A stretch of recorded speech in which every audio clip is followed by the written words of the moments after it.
Well, hello, everybody. Welcome to another video on History Valley Podcast. Today I'm joined by Professor Sara Parks, and today we're going to be discussing her book titled Jewish and Christian Women in the Ancient Mediterranean. And she co-authored this book with Shauna Shenfield and Meredith J.C. Warren. So welcome back to History Valley Podcast, Professor Parks.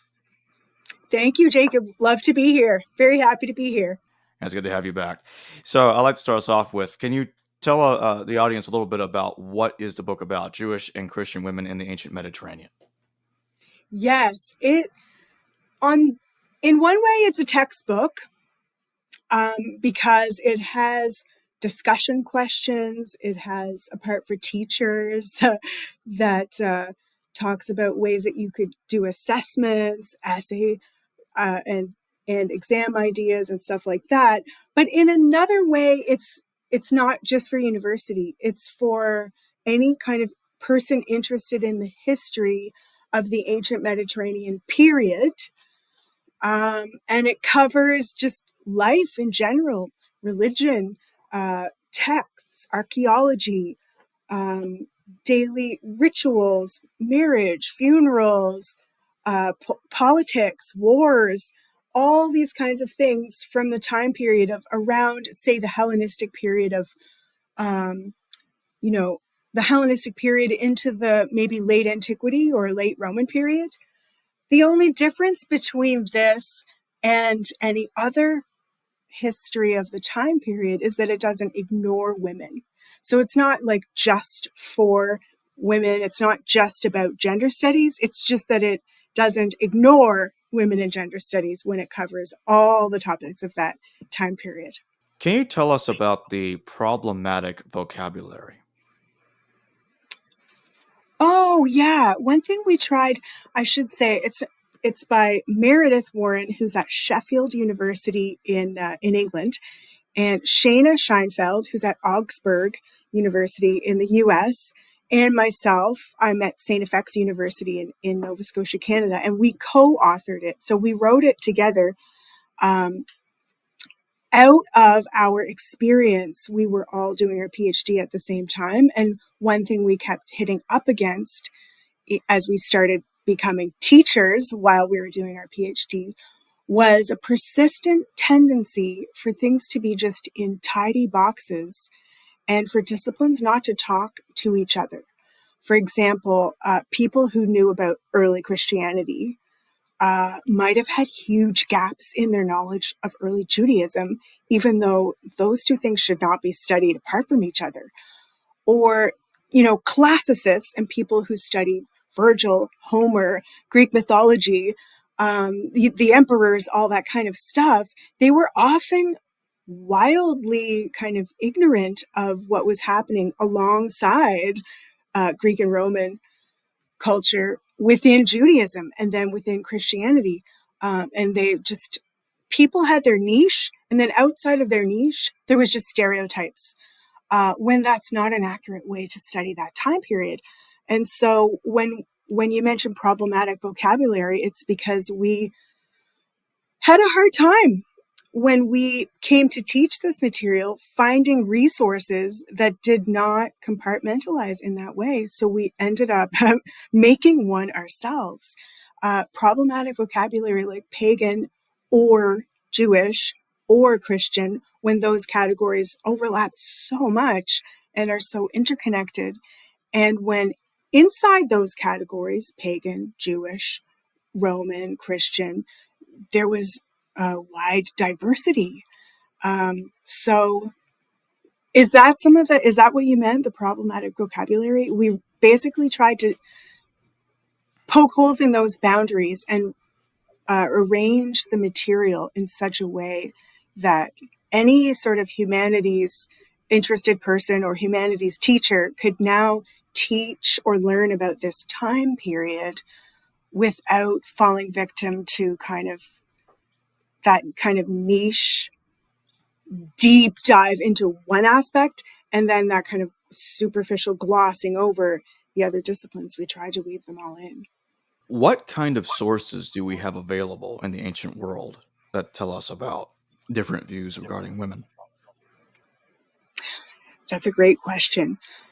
Typically our main sources are literary for when we learn about the ancient Mediterranean world. Our main sources for learning about women are texts. Some of them are biblical texts, rabbinic texts, other collections like Dead Sea Scrolls, New Testament, all of that kind of stuff, Apocrypha. And the problem when you want to learn, if you want to learn more about women and the construction of gender, masculinity too, using literary evidence, is that it is skewed, heavily skewed towards elite kind of worldviews and experiences, and heavily skewed toward male worldviews and experiences, because mostly people who could do the reading and the writing were elites. And most of those people, I mean, not 100%, but most of those people were men. So you have, if you look only at literature, then you have basically great evidence for the discourse that's going back and forth among relatively well-to-do men. So if you're interested in women, the kind of evidence you want to look at, or basically if you want to be a good historian in general, you want to look at more than one type of evidence. You want to look at evidence that's written that's not literary, such as inscriptions or sort of epitaphs, or material realia, such as amulets or letters or archaeology, artwork, pottery, architecture, all that kind of stuff. So we do try to teach kind of historical methods and literary methods in the textbook, and we show how, looking just at literature, you might learn one thing, but then looking at other types of evidence, you might realize, okay, there's a narrative here being pushed by those who can afford to write expensive texts, but then there's the untold story of what is happening on the ground. What are people actually doing? For example, in one of the chapters, we look at sort of late antiquity and roles for women in terms of leadership. And if you look at maybe rabbinic literature for Judaism, or the New Testament, or patristic literature for Christianity, you might think, okay, wow, there's really not many options for women. They're really meant to be not in roles of teaching, learning, Torah study, officiating, guiding, or anything like that. But then if you look at, for example, synagogue inscriptions, like Professor Bernadette Bruton famously did in her book, Women Leaders in the Ancient Synagogue, then you see all these inscriptions that say things like, here lies Rufina, elder of the synagogue, or, many thanks to this or that woman, mother of the synagogue, or even priestess, or like dozens and dozens of different diaspora Jewish descriptions that clearly have women doing leadership roles. That's just not written anywhere, but it is there if you go to more material kind of evidence. And that's just one example among many, that if you peel back the layers and look beyond official texts, you're going to find diverse stories, and you're going to see tensions and different views of gender roles. How does Judaism view women? That's the kind of question that this book, by the end of reading it, a student wouldn't ask it. I think you probably did that on purpose, because Judaism isn't one thing. Christianity isn't one thing. Roman worldview isn't one thing. So you can't ask, how does Judaism view women, without qualifying it. For example, in what time period, in what location, in what subgroup of Judaism, etc., that type of thing. So we have a whole chapter that tries to really hammer home how diverse, groups in antiquity were just as diverse as groups today. So Christianity today, there's denominations, some we haven't, even those of us who study Christianity, there are groups we haven't even heard of because there are so many of them. And Judaism also is filled with different variations that disagree or agree, but just do things differently, or all kinds of things like that. That's what the ancient world was like. And just like today, many people in the ancient world didn't like carry a membership card that said, zealot, or,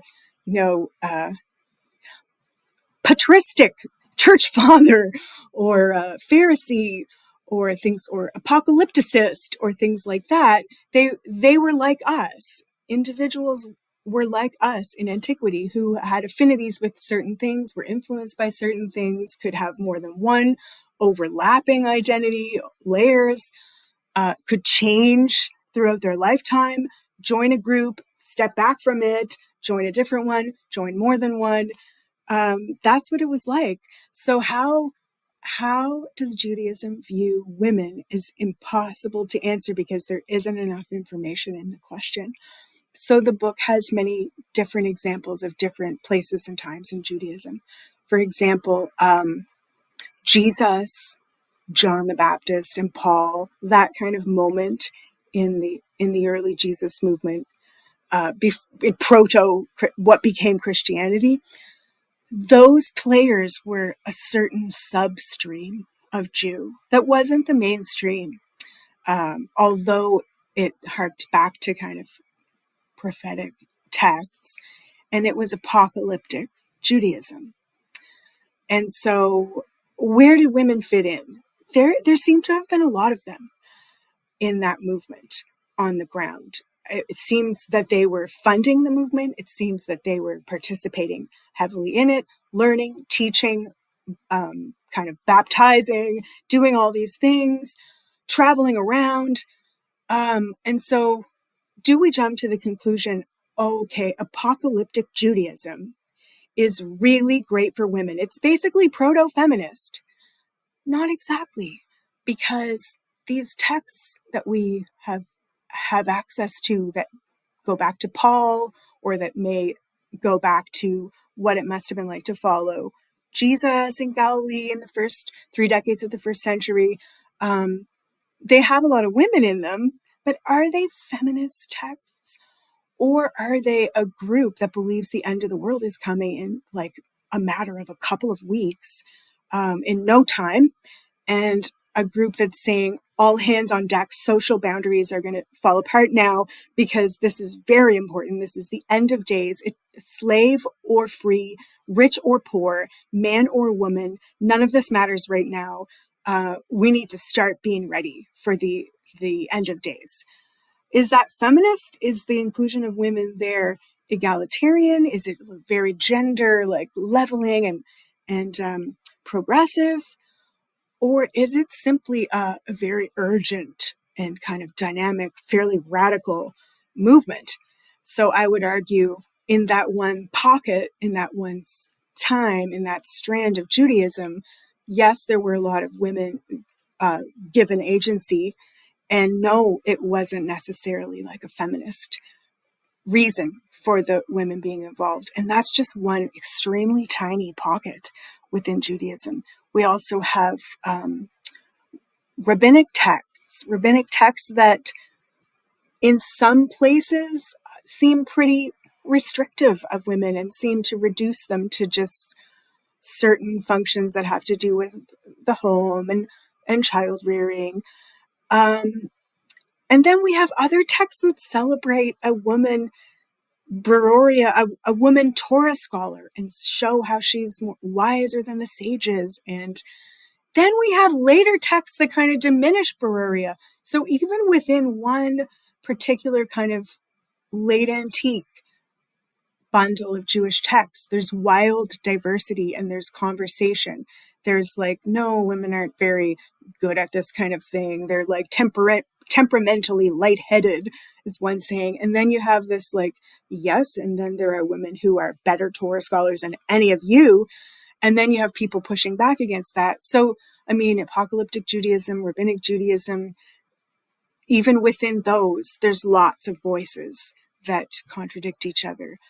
Within, say, the Hebrew Bible, there is like a gamut of texts with strong female characters, sort of legal things that protect a woman from poverty. And then there are sort of the famously called texts of terror that Phyllis Tribble and Rhiannon Graybill write about that are terrible things that happen to women and seem to be condoned. Even, for example, apocalypticism. We look at the apocalyptic movements we know of around Jesus and Paul, and we say, oh, wow, tons of women. But the book of Revelation in the New Testament is an apocalyptic text, and it seems to only reference women symbolically, over sexually. Sort of Revelations, Jesus kind of condones sexual violence in the way that the word is given about, well, Babylon, the whore, is like feminized sort of military lingo, where in the ancient world you feminize your military opponent, make them a woman, and you use rape culture to say how you're going to treat that woman or how the woman has been treated. So Babylon the whore, who stands in for Rome, is treated terribly symbolically in that text, but it's also problematic.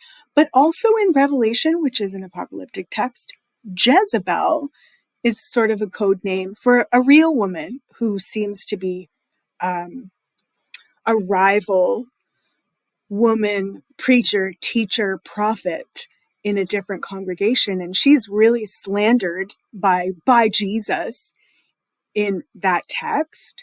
But what is she really doing wrong? It says that she, teaches people promiscuity and all of this stuff. But is it really just that the author of that apocalyptic text doesn't like women teachers? That's possible.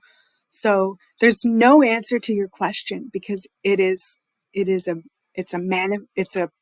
plurality of answers, and it's so dependent and so complex.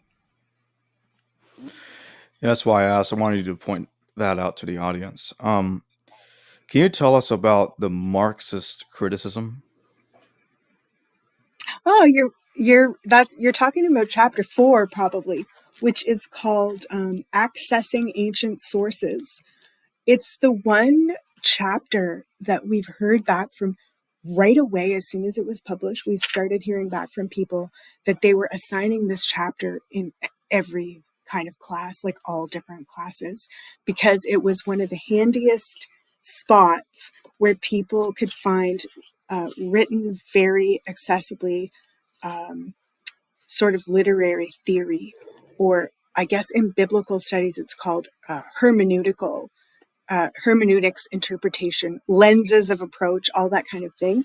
Normally, post-colonialism, Marxist literary theory, intersectional feminist theory, queer criticism, all these kinds of lenses that people use to get more information from ancient texts by homing in on just one aspect, like choosing a very narrow focus to lift out more from texts that we might gloss over and miss stuff. Normally, writing about that kind of stuff is quite theory heavy and filled with quite a bit of jargon. There's an assumption that the reader should know the past 150 or so years of philosophy, know all these kinds of, French philosophers, the postmodern turn and all of that stuff. But the reality of people teaching undergraduates and in colleges today is that people come to university from a huge variety of backgrounds, and not everyone has that kind of high school experience where they would be familiar with reading theorists and all that kind of stuff. So what we did in chapter 4, accessing ancient sources, is like the most basic way we could explain various approaches to texts. That's what we did.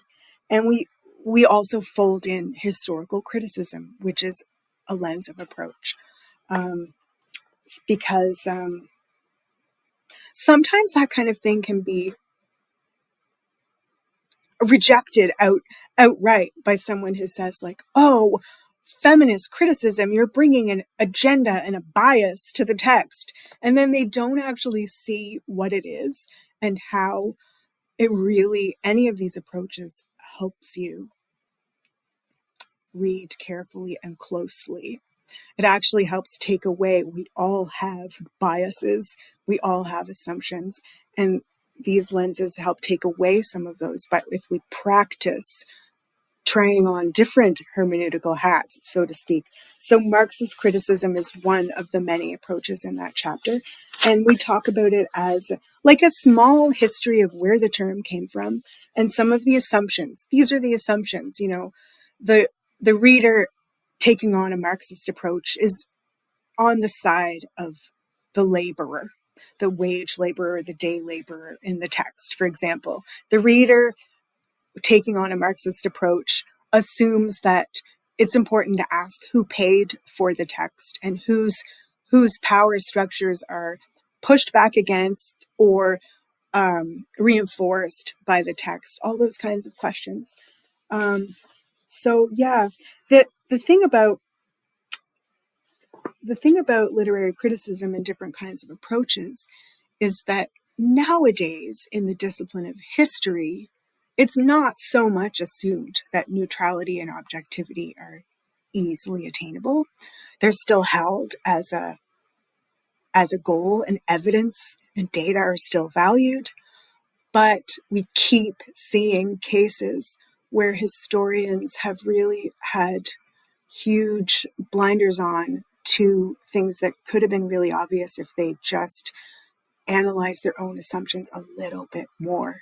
And one perfect example of that that we use in that chapter is there's a passage in the New Testament. It's in the book of Romans by Paul.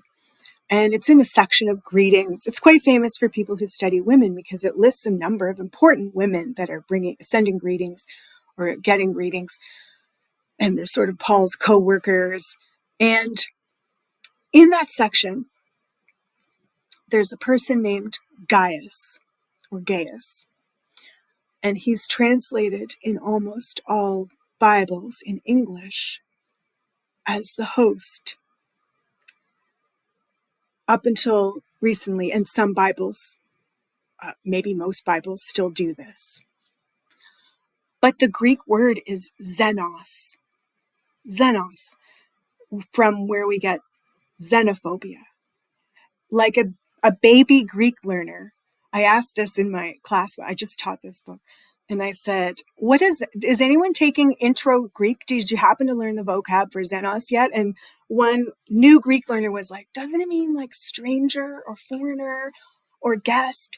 And I was like, yes, exactly. That's a very clear translation. It's not a weird word, but it's always translated as guest, as host. And so John Kloppenberg, a historian of this period, New Testament scholar as well, John Kloppenberg, recently wrote an article about Gaius the guest. And he said, I'm not sure why everyone translates this very obviously wrong, but this person is not the host here. And the conclusion is all of these like centuries of historical critical scholars carefully translating who were experts in the Greek language missed a really basic word, because that text is filled with women who are very important. They're given titles like apostle, co-worker, patron, benefactor, and then you come to a man and you assume, oh, he must be really important, more important than the women. So this word that has to do with like who lives where and who's visiting whom, I'm going to translate it host. But it's absolutely incorrect. This person is a guest. These women are hosts and benefactors and patrons, but this man is not as important. So it's just been a patriarchal bias that has resulted in an extremely erroneous, like it means the opposite of what it's meant to mean in the text. And that's just one example of how historical criticism is not perfect. It is not nobody comes to it without assumptions, but layering on these other lenses of approach, such as putting on a gender aware lens. I mean, that's what John Kloppenberg did to unearth that wrong translation, Gaius the host. He had a gender aware lens when he was reading the passage. That's all it is. No new evidence came to light. No new manuscripts came to light. It was simply reading through a learned lens. Yes, the lens is biased. The lens says, pay attention to gender in the passage. That's all. So I think that chapter is a real coup, because it provides for teachers or for people who are not willing to wade through theory, or for people who are reticent to embrace so-called agenda or identity related approaches. It just lays it out for them in a way that shows here's all it is. It's just reading carefully, thinking about different things. In the ancient world, had there been any attempts at all to try to um, look at the New Testament without the patriarchal lens, or not really?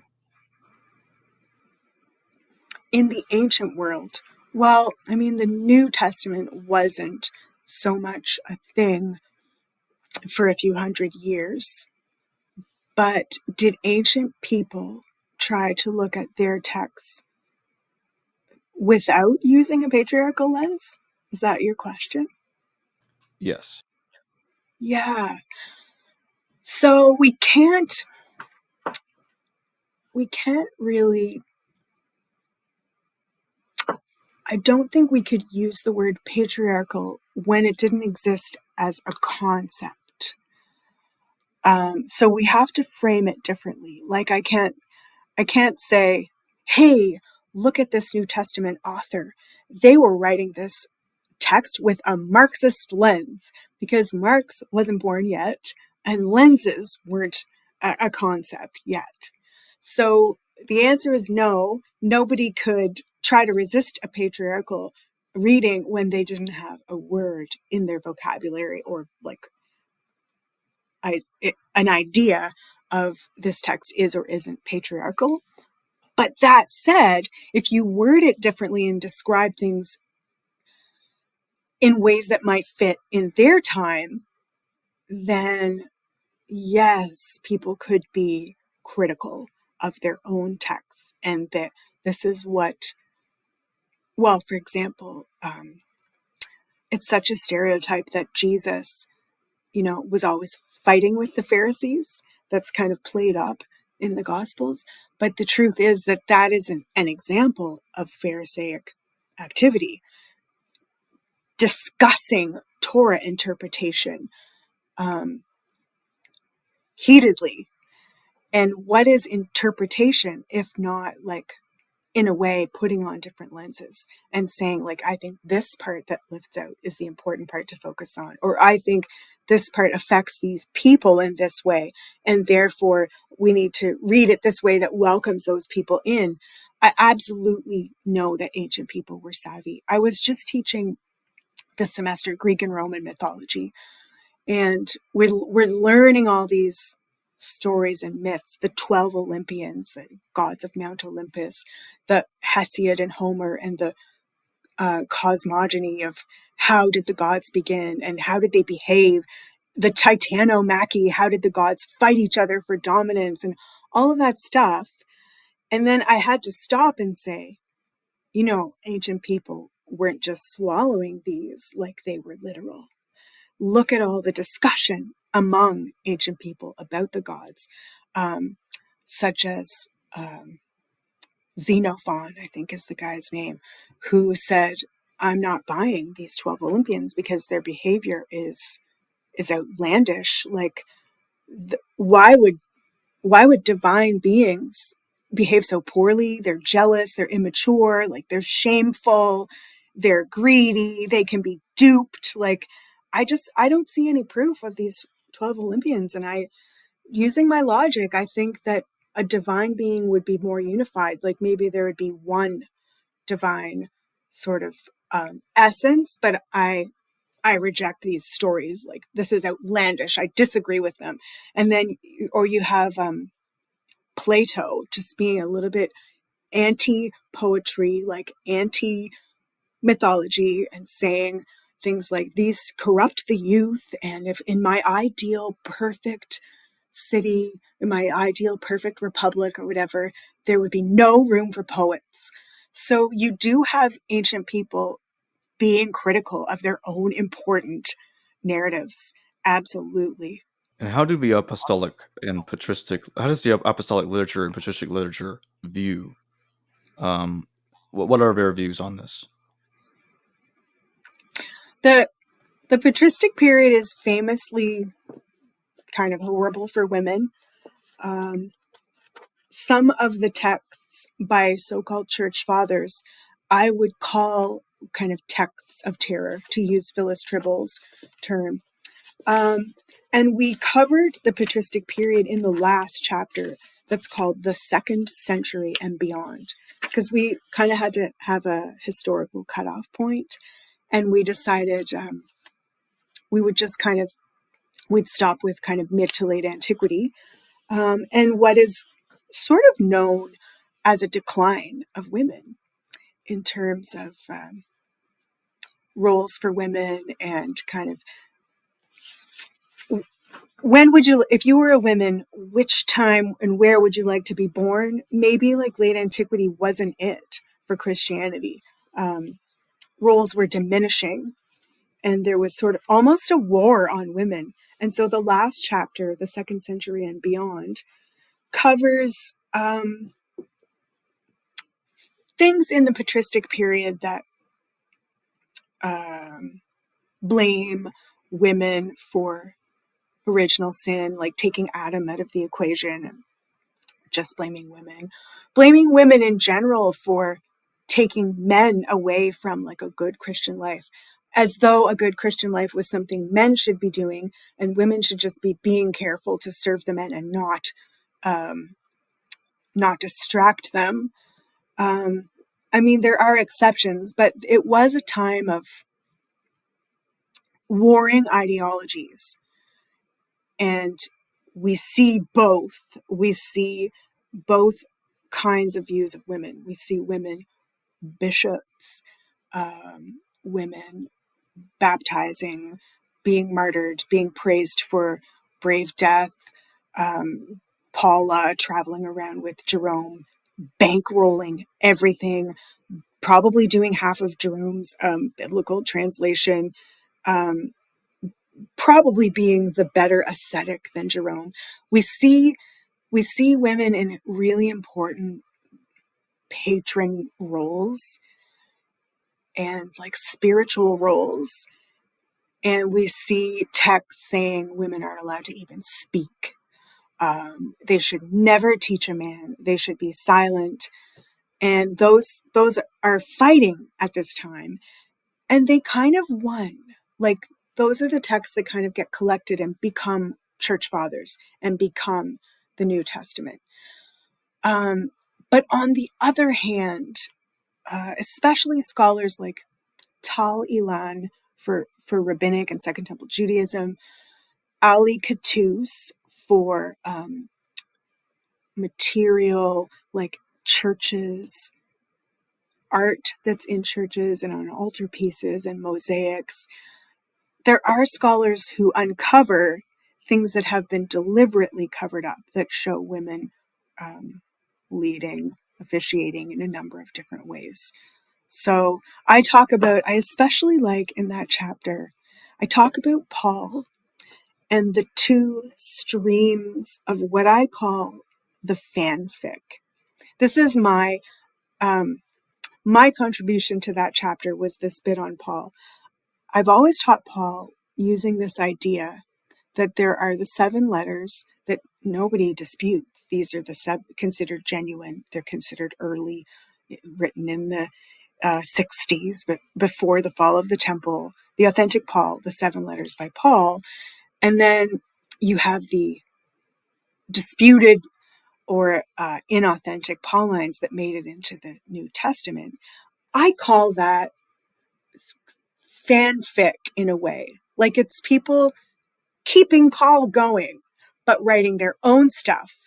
And some of that made it into the canon, and some of it didn't. Like the Acts of Thecla, for example. Stories about this woman, Thecla, who followed Paul and wanted to join the movement and went through many trials and tribulations to prove, yes, she was worthy to join and become a teacher. And Paul finally sends her off. And the way I categorize the two streams of fanfic is all centered around something we tend to not think about or care very much about in this day and age as historians, but it's very important to them at the time. Asceticism, celibacy, a simple life, a monastic style life, giving up marriage, sex, having kids, etc. Whether or not you were married, this seems to have been a huge part of early Christianity.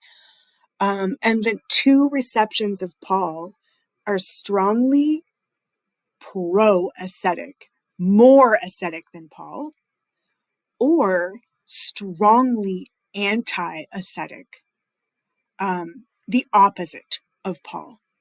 So the texts that everyone agrees are genuine Paul, I asked my students, like, what does Paul think of sex and marriage?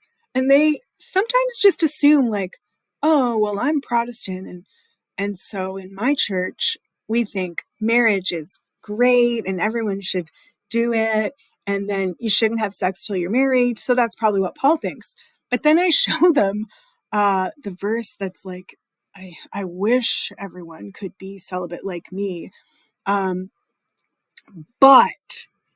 if you are going to like commit adultery and be promiscuous, then it's okay for you to get married.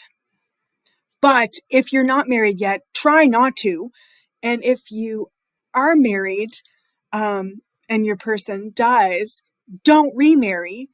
And if you're married and you're trying to still be celibate inside marriage, which apparently was a thing that was happening in the early Jesus movement, then you should, if it's going to cause a problem, you should have sex once in a while. So he's not like, he doesn't think sex is wrong or marriage is wrong, but he prefers celibacy and simplicity. Is that because he's just really obsessed with celibacy and it's like the be all and end all? Not at all. It's because he's apocalyptic and he thinks the world is ending soon. And he thinks, like, logically, this is going to be quite cataclysmic. I don't want people distracted by dating and marriage and being pregnant. And I don't want people having little toddlers because we don't have time for that. So Paul is kind of ambivalent. He's like, marriage is fine if you're in it, but like, just don't focus on that. But the two streams of fanfic for Paul either go the Paul and Thecla route, which, the end of the world in the 2nd century and the 3rd century, it didn't happen. So people were kind of still following Jesus, but not for the same reasons, not thinking he's coming back tomorrow, and actually were trying to live on earth. And some of them kept the celibate lifestyle and kept the ascetic ideal and just made that what it was all about. And there's a list of beatitudes in the Acts of Thecla that starts out just like you'd think, like, oh, it's an authentic Jesus saying, blessed are the meek or something. But then the whole rest of the list is blessed are those who like reject the flesh. Blessed are those who keep the flesh chaste. Blessed are those who forsake marriage for my sake, for they will be blah, blah, blah. Like, it's just very much a text that promotes celibacy for its sake as a way of life. And then you have 1 Timothy and the pastoral epistles in the New Testament claiming to be by Paul, but saying the exact opposite of almost everything actual Paul said, including, women must be silent, they should learn from their husbands at home. They should never teach a man, and they'll be saved through childbearing. Salvation is debatable, like what does it mean to Paul? But definitely, just giving birth is not one of the ways that actual Paul would have uh, thought of salvation. And there's even little verses slipped in like, oh, I heard you're having stomach problems. You should have a little bit of wine. Why would that be in a letter by Paul? It's in a letter to be anti-ascetic.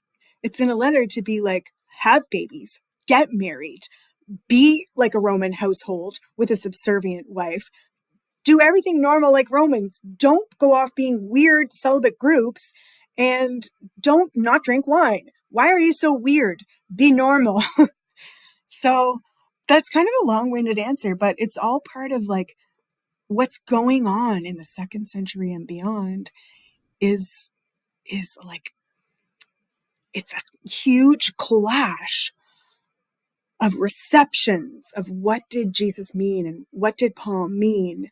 And they're going off in directions that neither Jesus nor Paul would ever have maybe expected. And those directions clash a lot around gender roles and around sex and the body and celibacy. And so that's what that final chapter of the book covers, along with many examples of, at this time period, very deliberate erasure of women, or pushing back against women doing things that normally only men would do, like teaching or whatever. So, how did the earliest Christians view women? You keep asking me these questions, and I know you've read the book, and you're just like giving me an opportunity to explain what's in it. Um, Well, I did say yes.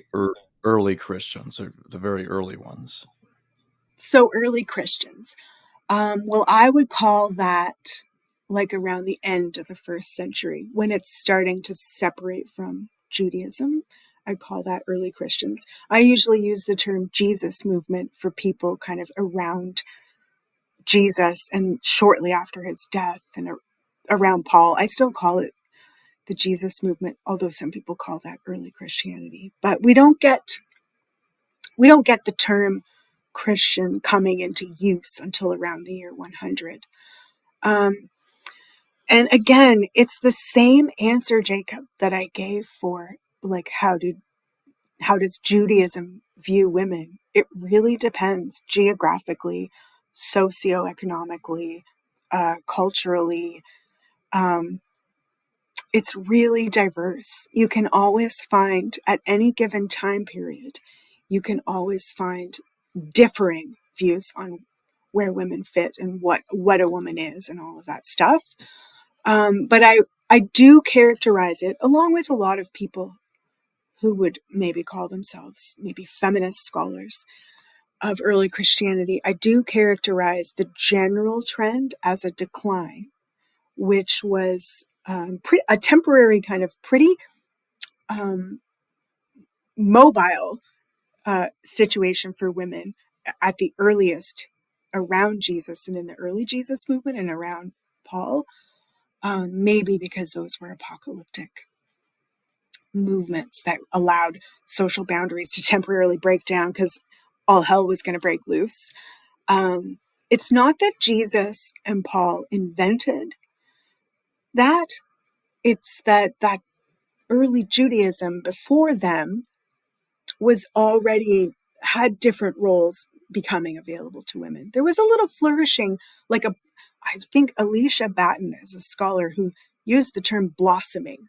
There was a blossoming for women in the late Hellenistic period, for Jews, for non-Jews. Just in general, there were some indications that there were Jewish queens that seemed to have been well respected and expanded the territory and were liked.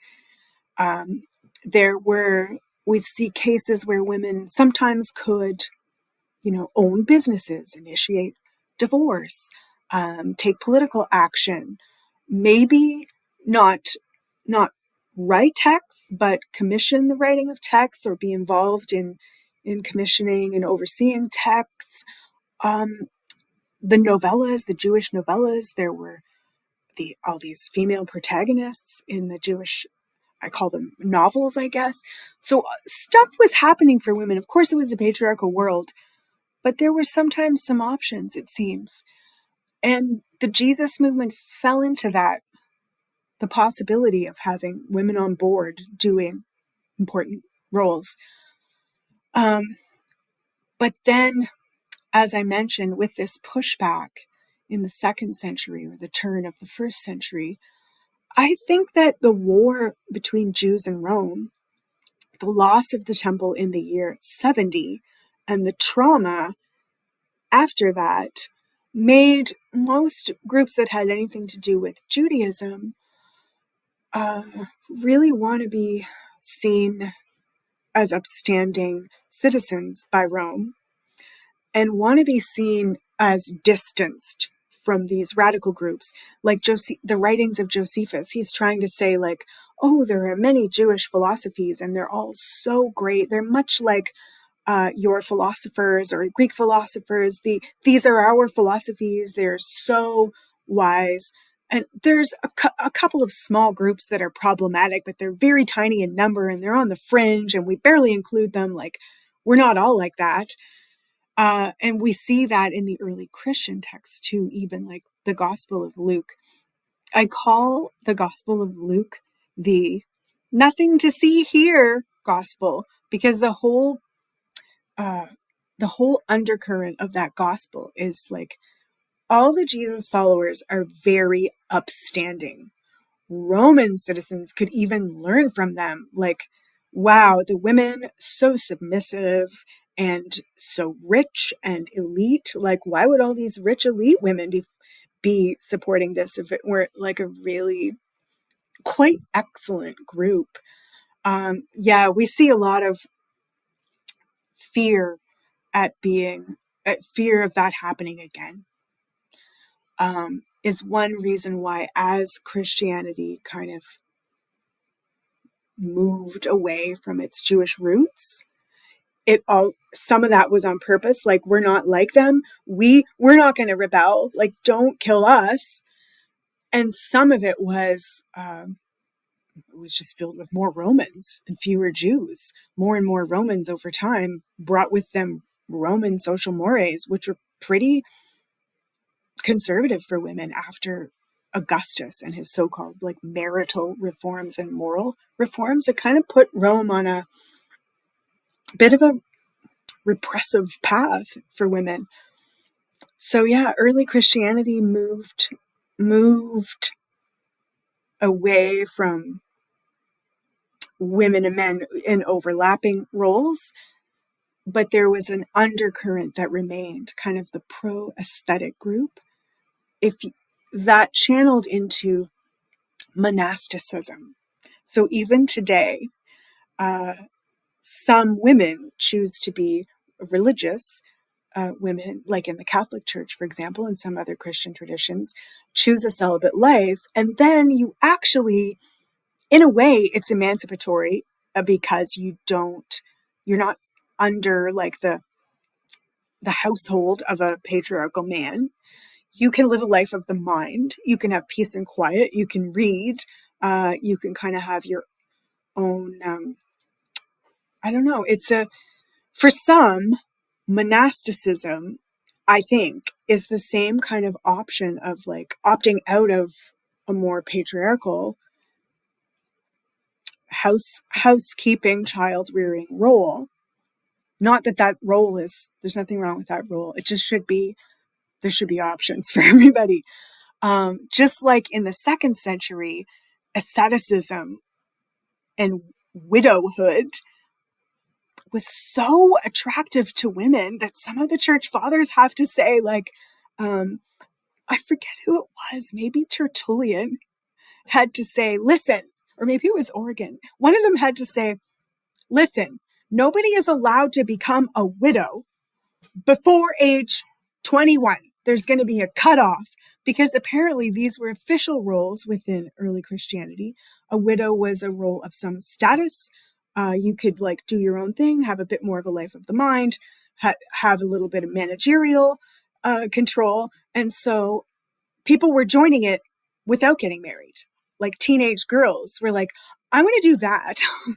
So, yeah, even though more and more as the centuries went on, women got pushed out of leadership and decision-making roles, there remained a stream for them in asceticism, which exists to this day in Christian monasticism for nuns. But of course, it also exists today in just more gender egalitarian Christian communities too. What are the differences between Paul and the Gospel's view of women?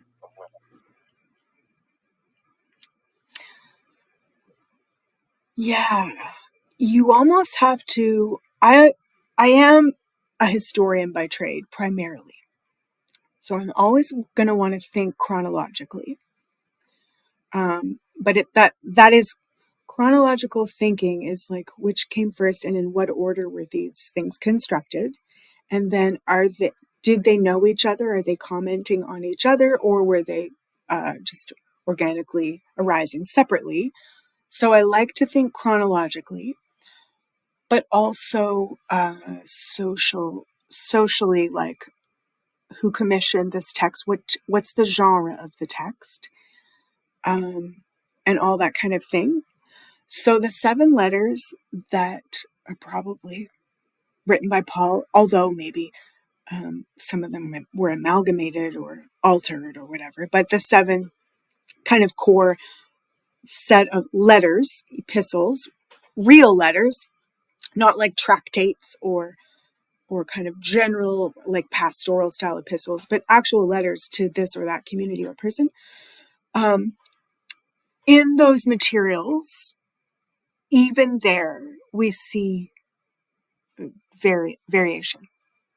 Why? Well, probably because letters are to different people, so they are going to say different things, and they're going to know about different problems, and they're going to respond to different situations. Like they're famously, Paul's letters are called occasional literature because they stem from an occasion. So looking back, I'm sure Paul would be aghast that we just happen to have these, and then we think that these like form a uniform body of work that's all consistent and is like his final word and what he wanted to say to everyone.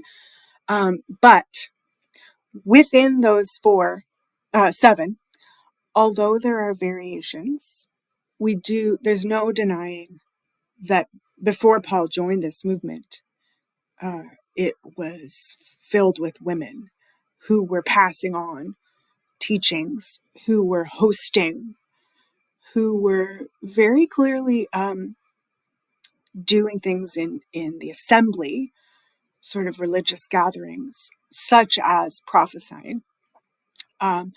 Because some people say, oh, look, Paul is so sexist because he tells women to cover their heads when they prophesy. But at the end of the day, if he's giving a dress code for like, okay, in the assembly when women prophesy, they should wear this, but men, you should wear that. What he's saying is, what he's not saying and assuming is, of course, women do this. Women are speaking words from God to each other, to the people in the assembly. So around Paul, we see, I don't know if he liked it or like leaned into it and orchestrated it, but around him, he is supported financially and otherwise, and in terms of space, and in terms of people moving his letters from here to there, performing them, teaching them. There's women everywhere doing all those things, and he seems to.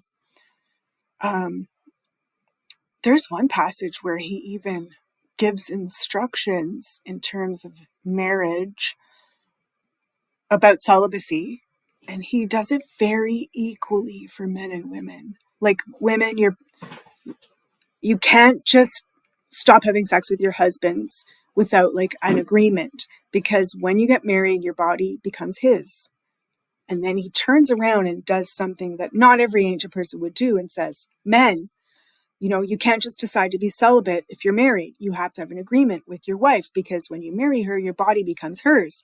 So he's pretty I can't say a modern word like feminist or progressive, but he's pretty respectful of women as humans who deserve complete personhood. And then you asked about the Gospels. So chronologically, they're later. Authentic Paul is in the 60s. The Gospels are all post destruction of the temple. Maybe Mark is around the same time as the end of that war. But then they go decades later. So they come later. And they don't have a unified view of women. Not within each gospel, nor across the four gospels. In some ways, we have to learn about women around Jesus, despite the gospels, or by mistake, by slippages that the authors make. Like Helen Bond, you've had Helen Bond and Joan Taylor on the show more Yes. than once, I think. Yeah. So you talked about their book, their new book. What's it called? Women Remembered. Women Remembered. Yes, about the disciples of Jesus. And so I'm sure that they pointed out that the Gospel of Mark, for example, the first gospel ever written, if you just read it quickly, you might imagine the disciples means 12 men only. It's just like a small group of men out there fishing or whatever they're doing, talking about Torah. It's just the bro group of 13 men, and that's it. But almost as a throwaway, like when you get to the end of the gospel, you actually need the women, because the men all run away and there's no resurrection if nobody was there.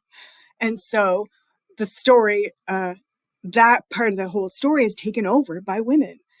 And so, but almost as a throwaway, we hear about the women who traveled with them. And then, as Joan Taylor and Helen Bond have said, I've heard them give talks, as they said, then you have to go back and you have to read the entire gospel again. You have to picture when they're tromping around, taking boats here and there, having crowds. The women are all there. The women are paying. Some of the women are paying for all of it. They're in the core group. They are disciples. They might not be, the gospel authors might not necessarily be a fan of that. Maybe because they don't like it. Maybe because they don't want to get in trouble with the Roman audience. But for one way or another, gospel authors tend to downplay the heavy presence of women in the day-to-day around Jesus, even in the resurrection accounts. The four gospels all have varying ways of dealing with the resurrection, and the earliest two, Matthew and Mark, there are no men involved, but the latest two, they just can't handle that tradition that becomes so defining for Christianity is carried only by women. And so we have in the later two gospels, Luke and John, we have women kind of downplayed compared to which men get to witness the empty tomb. And there's a race to the empty tomb. And there's actually, people often talk about John's gospel as an independent tradition. Historical Jesus scholars who talk about the heyday, the criteria of authenticity for Jesus material. That was so popular for a while. We always at that time talked about John as an independent witness, But the truth is, if you look at John's and Luke's resurrection narratives, I think they're in competition. I think one of them had the other and is responding and is saying, no, no, I want my guy that I like to be the first one. Maybe your guy got to the tomb, but my guy went in the tomb. So I don't know. There's no like one view of women in the Gospels. There's no one view of women in Paul, but there is like the earlier we go, the more women we see taken seriously and contributing majorly in the evidence. And then the later we go, the more we see discomfort around that and shame around that and damage control around that, probably because of the political climate. How does the New Testament view lust?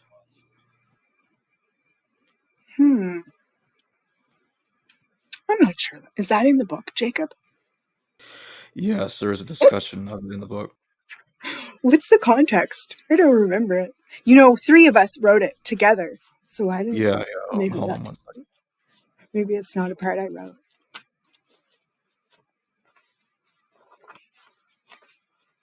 Like I don't have an answer for that I can think of from the book. Although I think off the top of my head, Stoicism is really in the air in the first century. And All right, here it is. okay.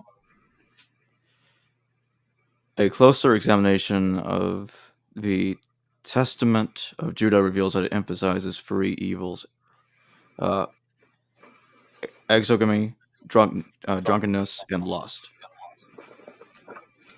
This was Oh, about that maybe that's a chapter. regarding. Is it what's that? You're talking about the Testament. One of you is talking about the Testament of Judah.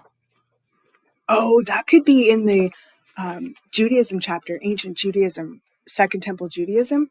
And I think there's a little catalog of different, oh, maybe it's in the bodies of literature chapter where there's examples of different texts of the Apocrypha and Pseudepigrapha to show kind of themes that were in the air.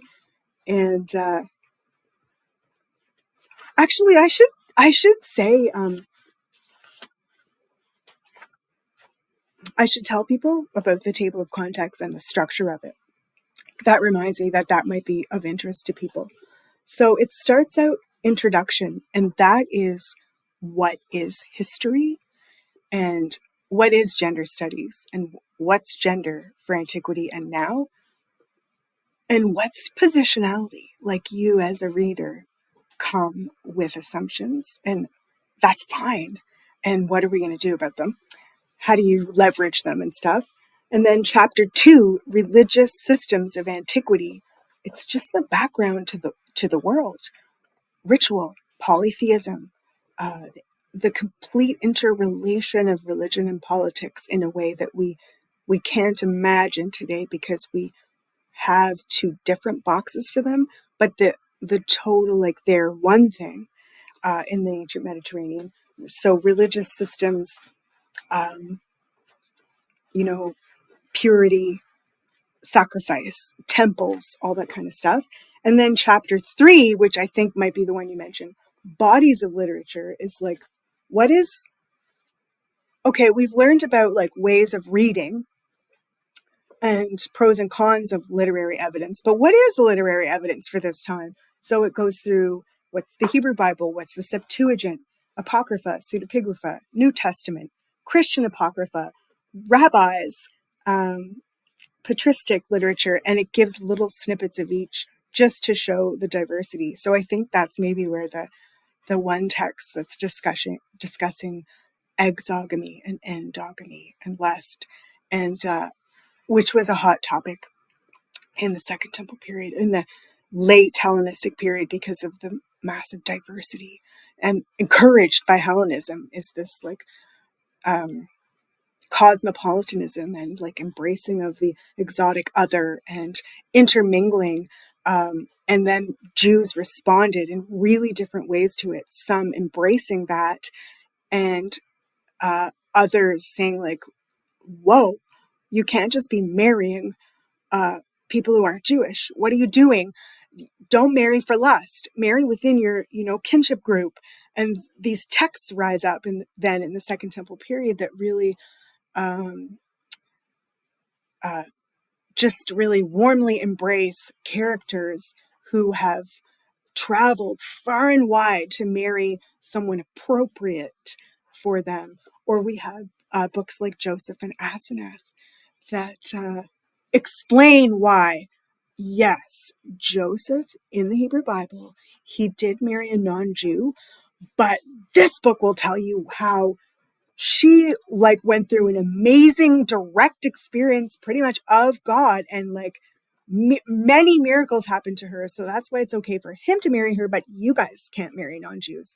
So that was chapter 3, bodies of literature. And then chapter 4, I mentioned accessing ancient sources, is about hermeneutics, basically ways of reading, lenses. And then it gets into, you were asking questions about these chapters, I'm sure. Chapter 5 is ancient Judaism. So in general, ancient Judaism. Chapter 6 is early Jesus movement. So within ancient Judaism, but a different stream. Chapter 7 is religion in daily life from birth to death. And that's something that's often missing from a history book, like a history of a time period. It won't go into everyday questions, like how did people take care of their kids? How did they deal with menstruation? How did they, what was a wedding like? What was a funeral like? What if you wanted to get a divorce? How did you do it? When did people get engaged? What did they eat at a wedding? All that kind of stuff is in chapter 7.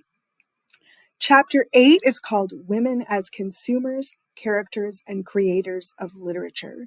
So that has things about did women write? Did women read? Did they enjoy literature? Is there any ancient literature that might have been written by or for women? What are these Jewish novels with female protagonists? And also texts of terror, which are how do texts that have violence against women affect real life women then and now? Chapter 9 is called Womanly Ways of Dying, and it's all about noble death and martyrdom, and how we strongly see gender being constructed in those texts, how a martyr is made manly by the text. It doesn't matter if they're a woman, they have to be made manly, brave. Sometimes they become men in the text, have visions of their body changing into a man. There's all kinds of ways that the texts want the martyr to be manly, because that's good.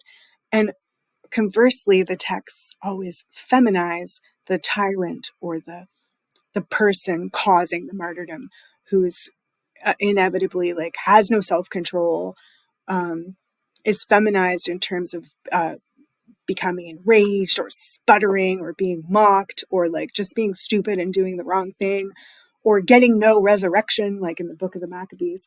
And then the last chapter, there's 10 chapters. The last one is called The Second Century and Beyond, and that's where we kind of talked about the what happened for Jewish women in that time and what happened for Christian women in that time. And we mostly talk about erasure and how history is not neutral, and it sometimes erases women because it's thoughtless, and other times it erases women absolutely on purpose. So that's sort of the arc of the book. Although abortion is not in the Bible, can you talk about the attempt by some to find a reference to it in Exodus? Oh yeah, you know what, my class, I taught this semester, and that was the chapter, I think, religion in daily life: birth, death, um, marriage, childbirth, abortion, and all of that. And I want to find you the little text box from that chapter, because I had my students teach each other this chapter. I made them do peer teaching, and they all just like took one thing. And the group that took abortion, they were very surprised. And they were like, wow, that's not what I thought. Everyone says, the Bible says no abortion, but it doesn't. Something that does get complained about a lot in antiquity as a moral issue is exposure. So it was very frequent, common form of birth control. It costs nothing except to the person who birthed the child. You just put the baby in the woods, or just let wild animals eat it. Just put it outside, expose it to freeze, to burn in the hot sun, to be eaten by beasts. This was common. But there are lots of texts saying, yes, this is normal, you should do this, but lots of texts showing guilt about it or condemning it, saying it's not merciful. So many Greek texts that I think have a guilt complex about exposure, because how many of the Greek myths are like, well, the oracle told them to expose the baby, but a shepherd saved it, and then it went on to cause tragedy. So there's so much in the psyche about or the story of Oedipus, where he's exposed to die, and they actually drive a chain or a metal thing through his feet, and that's so that he can't come back as a ghost to haunt them. Obviously, people were feeling guilty about exposure. But here's the text box about abortion that my students were so surprised to read. There is no biblical prohibition against abortion, either in the Hebrew Bible or the Christian Testament. The only possible indirect reference comes from Exodus, where a punishment is considered for someone who assaults a pregnant person and causes a miscarriage.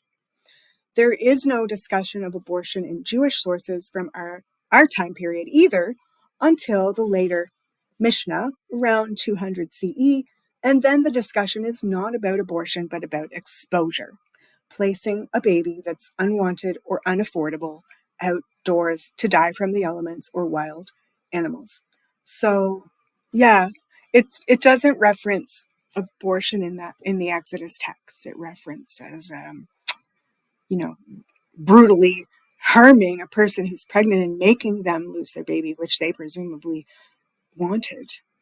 But abortion was really common. Sometimes coins were minted showing the plant pennyroyal, which, like, if you mint a coin with the product on it, that means it's really important to your trade. And the use of pennyroyal was as an abortifacient, so it was common to end a pregnancy.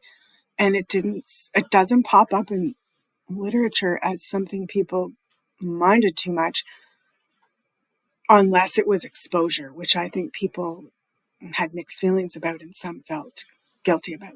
Can you talk about Philippians 1:1 and Romans 16:1? What is important about those Pauline texts? What is Philippians 1:1? Do you have it there? So this is from page 212 in the book. Okay. I probably wrote this section. Oh, no, this is Meredith's section. Mm.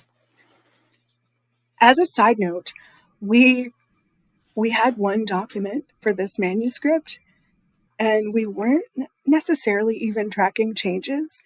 We had just taught this material all together when we were all PhD students. We shared a summer course called Reading Women in Greco-Roman Judaism and Christianity, and we were appalled that we couldn't buy a textbook because everyone wanted to treat only Christians and not talk about the relationship to Judaism, or only Jews and not really know anything about the New Testament, or only like classics, or only rabbinics and not know about classics or Hebrew Bible stuff. And we were like, oh my gosh, we have to get all the sources if we want to treat these things in the same world. And we did, we scrambled to find primary texts that exemplify different things and like pull things together by themes and teach methods. So we taught that class more than once. And then over the years, we were like, oh, here's a great activity for this. Oh, here's a coin that demonstrates this. Oh, here's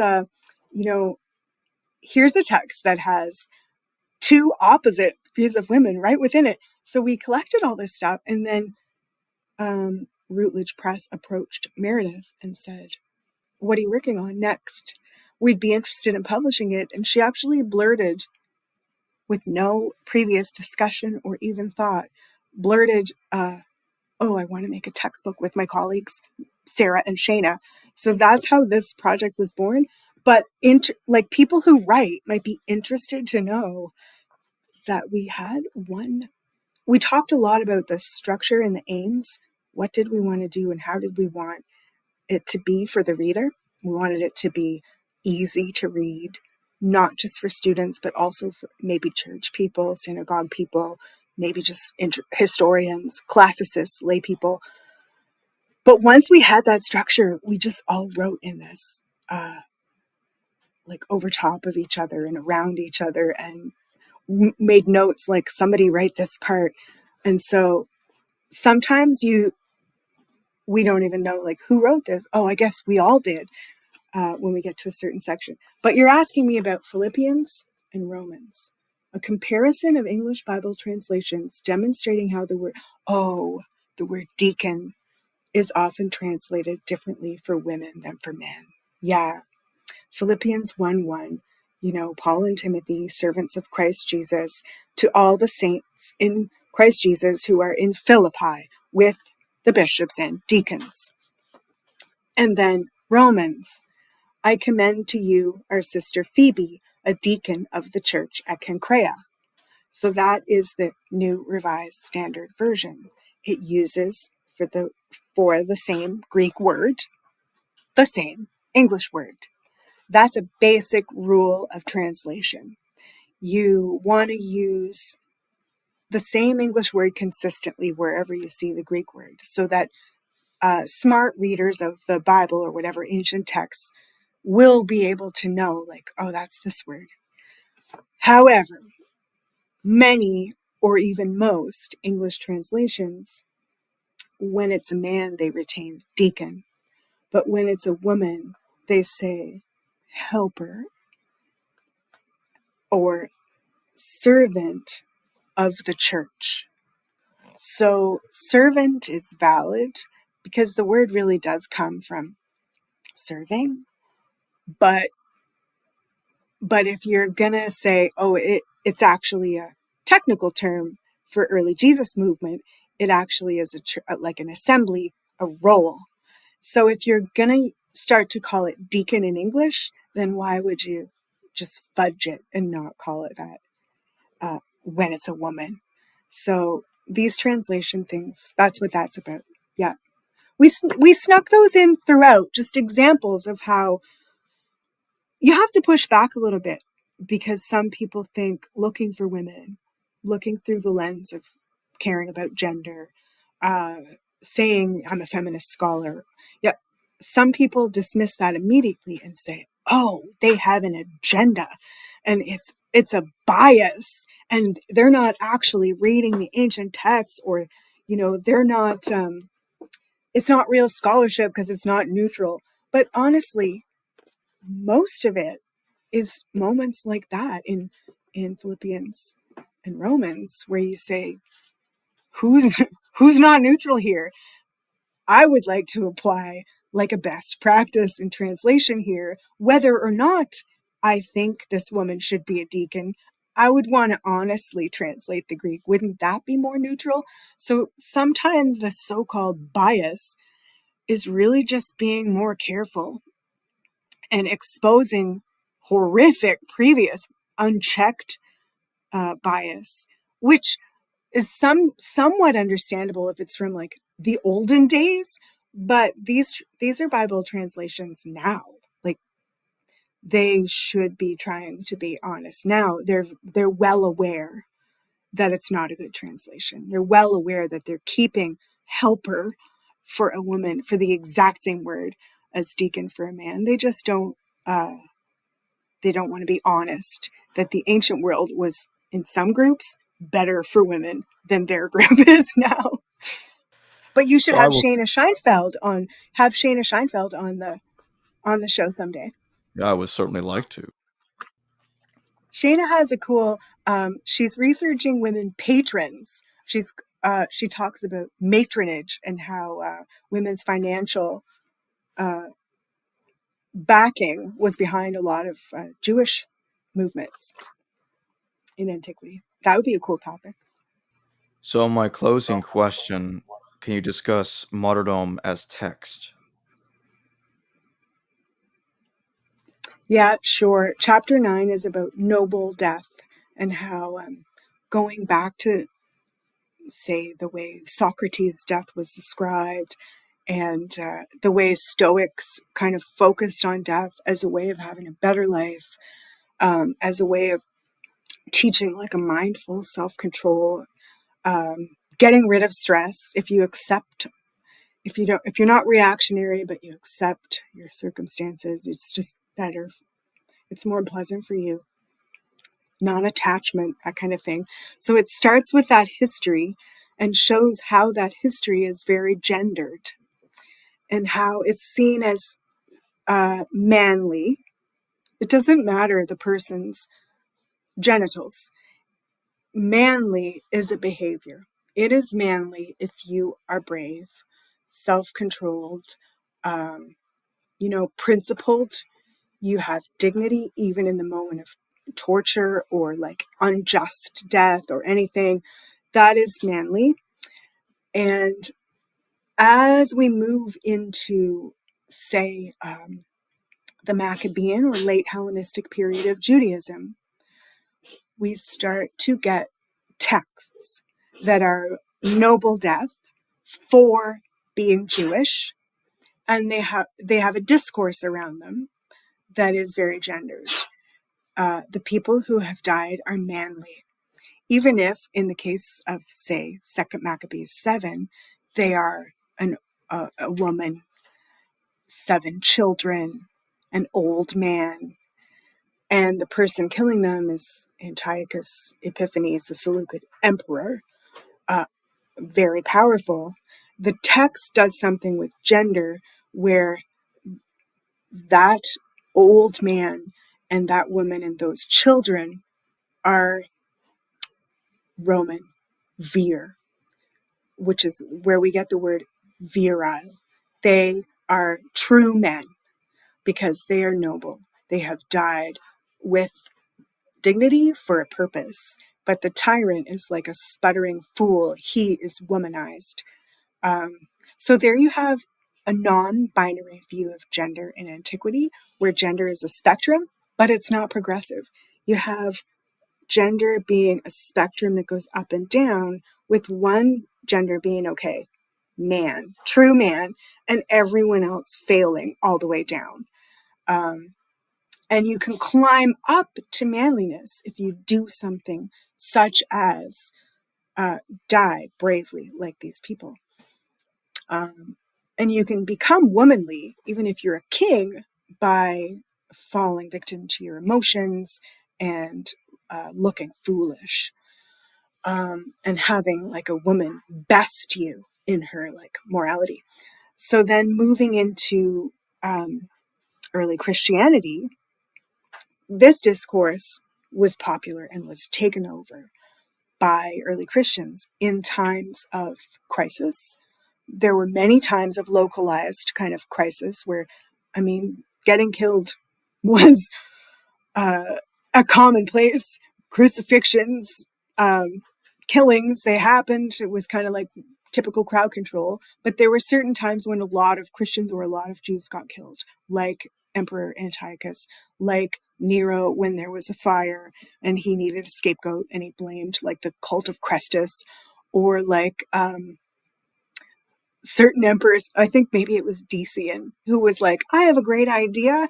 Let's everyone come do a thing where we boost morale by having a public thank you to the gods for the emperor, and you'll do a sacrifice, you'll get your ticket, like your income tax ticket.